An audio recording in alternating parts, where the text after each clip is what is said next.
Chapter 11. In the spring, at the time when kings go off to war, David sent Joab out with the king's men and the whole Israelite army. They destroyed the Ammonites and besieged Rabbah, but David remained in Jerusalem. One evening, David got up from his bed and walked around on the roof of the palace. From the roof he saw a woman bathing. The woman was very beautiful, and David sent someone to find out about her. The man said, "She is Bathsheba, the daughter of Eliam and the wife of Uriah the Hittite." Then David sent messengers to get her. She came to him, and he slept with her. Now she was purifying herself from her monthly uncleanness. Then she went back home. The woman conceived and sent word to David, saying, "I am pregnant." So David sent this word to Joab, "Send me Uriah the Hittite." And Joab sent him to David. When Uriah came to him, David asked him how Joab was, how the soldiers were, and how the war was going. Then David said to Uriah, "Go down to your house and wash your feet." So Uriah left the palace, and a gift from the king was sent after him. But Uriah slept at the entrance to the palace with all his master's servants, and did not go down to his house.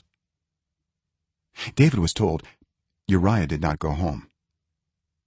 So he asked Uriah, "Haven't you just come from a military campaign? Why didn't you go home?" Uriah said to David, "The ark and Israel and Judah are staying in tents, and my commander Joab and my lord's men are camped in the open country. How could I go to my house to eat and drink and make love to my wife? As surely as you live, I will not do such a thing." Then David said to him, "Stay here one more day, and tomorrow I will send you back."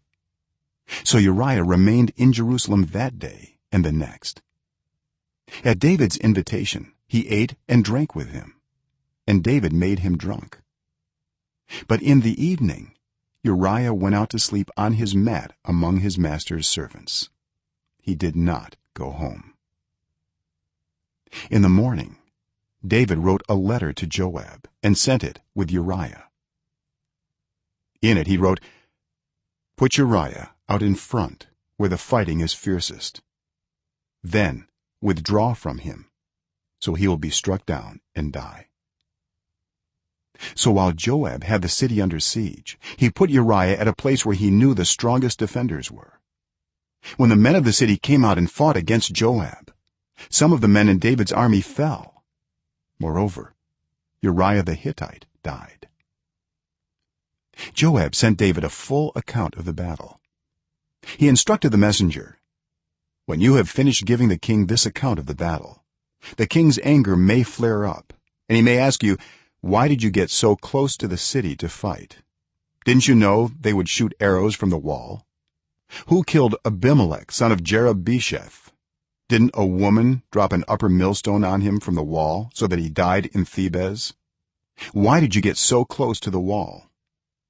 If he asks you this, then say to him, 'Moreover, your servant Uriah the Hittite is dead.'" The messenger set out, and when he arrived, he told David everything Joab had sent him to say. The messenger said to David, "The men overpowered us and came out against us in the open, but we drove them back to the entrance of the city gate. Then the archers shot arrows at your servants from the wall, and some of the king's men died. Moreover, your servant Uriah the Hittite is dead." David told the messenger, "Say this to Joab, 'Don't let this upset you. The sword devours one as well as another. Press the attack against the city and destroy it.' Say this to encourage Joab." When Uriah's wife heard that her husband was dead, she mourned for him. After the time of mourning was over, David had her brought to his house, and she became his wife and bore him a son. But the thing David had done displeased the Lord.